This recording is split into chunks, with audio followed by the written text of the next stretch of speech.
This is the Telemetry Transportation Daily for March 13th, 2026, and I'm Sam Abuel-Samad, Vice President of Market Research for Telemetry.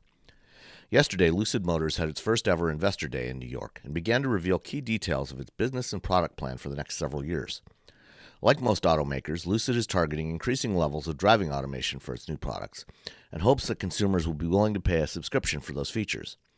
Lucid also highlighted the fact that all of its vehicles are built with the necessary redundant braking, steering, and power supply components to support automation, and hopes others will follow the lead of Nuro and Uber and commit to using its products as the basis for robotaxis.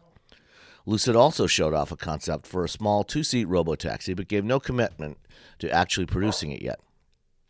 However, more important than that was the first hints we saw of Lucid's new midsize platform that goes into production late this year.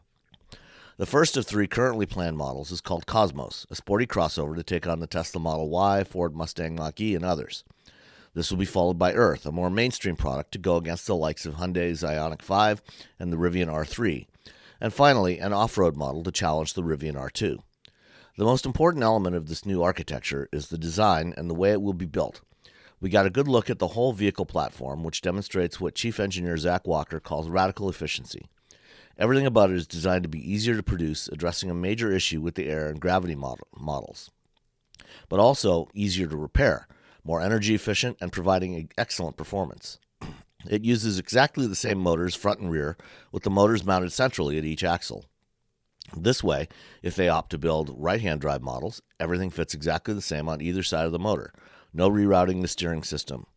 Rather than adopt single large castings for the front and rear structures, they've used a mix of materials and processes, including castings, extrusions, and stampings of aluminum and steel that reduces overall capital and material costs, while also making it much easier to repair for lower insurance costs. Lucid will publicly reveal the Cosmos and Earth in the coming months, but what we've seen to date looks extremely promising and could finally lead the company to a profitable path if they can execute on everything. Thanks for listening.